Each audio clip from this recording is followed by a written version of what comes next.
Kris Van Cleave, again, watching this develop from Washington, D.C., our transportation correspondent. We're seeing some reports that it may be on the ground. Kris, are you able to confirm that? Our David Martin is able to confirm now. He has spoken with officials at NORAD, and they say the blimp has come down in two pieces. The tail came down first, and then the rest of it came down. It is in Montour City, Pennsylvania. Again, the tail section came down first, and we could see in some of these pictures the tail section was kind of drooping. So that part came down, and then the rest of the blimp came down. So the great blimp pursuit has come to an end, it would appear, in Montour County, Pennsylvania. And without any injuries being reported at this point, Kris? At this point, I haven't heard of any injuries. That doesn't mean there weren't any, but I can tell you there's about 20,000 homes, 20,000 customers in that area reporting they don't have power. So clearly that tether did some damage, and that'll now be up to law enforcement and first responders to kind of start tallying some of that now that this thing is on the ground. And have they been able to give you any indication of how they respond to the wreckage of the blimp? Certainly what we understand were the first responders here in the D.C. area near where this blimp was tethered were given some heads up as to what kind of chemicals were inside it and how to respond to it. Because it's come down in two pieces, those chemicals have probably been released up into those gases have been released up into the atmosphere. So that's probably less of an issue. But first responders have asked people to stay away from it. They'll likely treat it as a hazardous material situation, secure the scene, and then wait for the military to come and pick it up.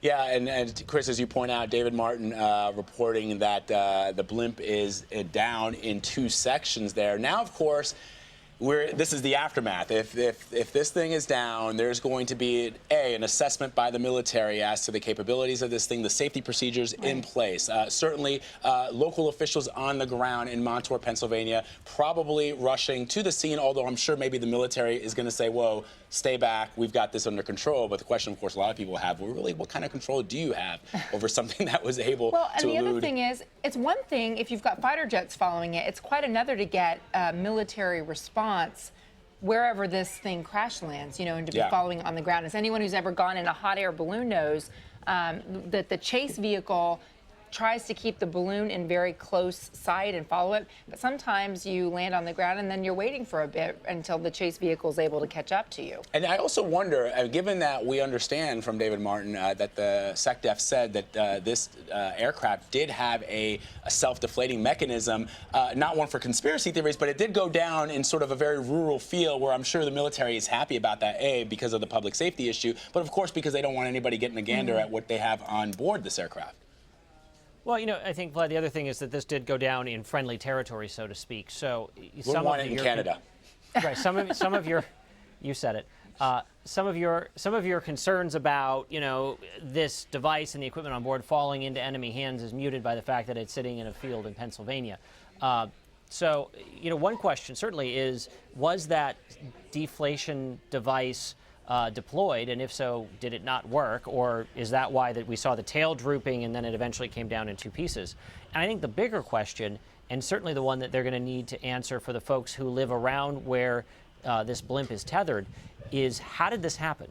Because while we did have stormy conditions here, you are not talking about hurricane force winds. You're not talking about out of control an out-of-control storm. I mean, it was a blustery day here, and it was wet, and it was raining, but it was not a day where I was worried about being blown off my feet, so to speak, and that's a fairly strong tether to have given way.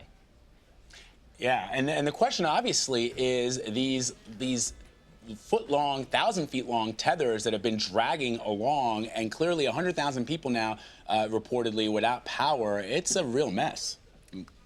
Yeah, it is a big mess. And we can tell you, I just brought up the outage map for the utility that serves the nearest town there, this Bloomsburg, Pennsylvania, which admittedly I'm not terribly familiar with. But that power utility lists about 20,000 customers without power. And then certainly, you could probably follow the path of this thing based on the pictures we've seen of what that tether did to the ground.